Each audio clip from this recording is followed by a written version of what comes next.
Kalau kita berbuat dosa, kemudian tidak mau mohon ampunan kepada Allah. Kalau kita berbuat salah, lalu kita tidak mau bertobat kepada Allah, dosa kita akan semakin banyak.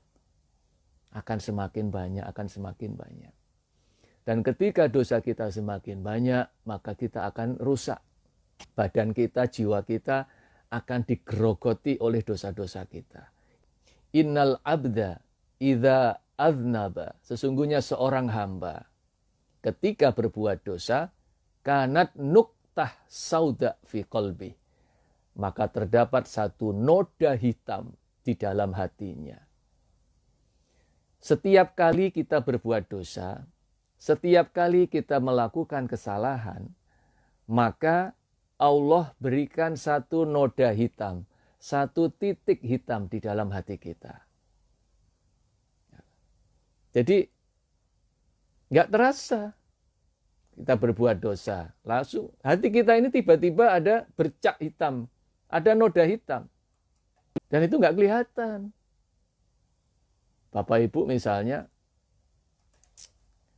kata Pak Ustadz, kalau dosanya banyak, hatinya banyak noda hitam.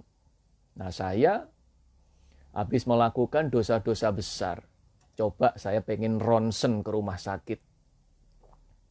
Saya pengen tahu, apakah di hati saya ini ada noda hitam. Wah, terus ronsen, pakai X-ray. Terus hasilnya, yuk nggak kelihatan. Tidak tampak, nggak bisa dironsen. Itu gaib, tapi bisa dirasakan. Lama-lama kalau noda hitamnya sudah banyak, itu bisa dirasakan. Hati kok keras ya. Hati kok rasanya emosi terus. Ada masalah apa-apa dikit-dikit pengen marah. Dikit-dikit galau. Gegana, gelisah, galau, merana. Ya. Dikit-dikit nggak tenang. Ternyata kebanyakan titik hitam hatinya itu. Kebanyakan noda hitam, kebanyakan dosa yang belum ditobati. Makanya kayak orang bingung. Sama kayak Bapak Ibu mau mengendarai mobil. Mobilnya baru. Ya, baru keluar dari dealer. Kemudian Bapak Ibu juga sudah profesional mengendarai kendaraan. Akan tetapi di kaca mobil itu penuh dengan kotoran. Di kaca mobil itu penuh dengan kotoran, bahkan penuh dengan lumpur. Ketutup kaca mobil itu. Nah, pasti Bapak Ibu akan kebingungan bagaimana ini cara mengendarai mobil kalau kacanya ketutup dengan lumpur. Nggak tahu arah, nggak tahu jalan.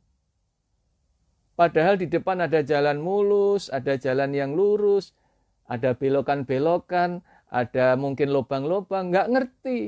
Karena kacanya ketutup lumpur, sehingga pengemudinya bingung. Nah, bagaimana supaya tidak bingung mengemudi? Maka kacanya harus dibersihkan dari lumpur. Nah, ketika kacanya dibersihkan, disemprot, bersih, terang. Ya, jelas ternyata. Nah, itulah hati kita. Kalau kebanyakan dosa, tidak mau bertobat. Itu kayak begitu. Hidup ini kayak orang bingung, gimana, nggak tahu arah, terus akhirnya stres. Kalau sudah stres ya, sudah ngapa-ngapain jadi nggak nyaman, kemudian ada apa-apa, ngerjakan apa-apa nggak berhasil. Nah, karena sudah stres. Depresi, gara-gara apa? Kebanyakan dosa, hatinya ketutup, jadi gelap. Bagaimana supaya terang lagi? Supaya jalannya kebuka lagi, ya hatinya harus dibersihkan. Dari kerak-kerak, dari kotoran-kotoran tadi. Bagaimana membersihkannya? Dengan istighfar, dengan mohon ampunan. Maka dalam lanjutan hadis tadi, fa in taba minha sukila qalbu, fa in zada zadat, fa in taba minha sukila qalbu. Jika dia berbuat dosa lagi, nambah titik hitam lagi, berbuat dosa lagi, nambah titik hitam lagi, Tapi fa'in taba, maka jika mau bertobat kepada Allah, sukila kolbu, dibersihkan hatinya oleh Allah. Astaghfirullahaladzim, ya Allah, ampuni dosa-dosaku ya Allah. Dibersihkan hati kita oleh Allah. Sehingga semakin sering kita bertaubat, semakin banyak kita bertaubat, semakin bersih hati kita.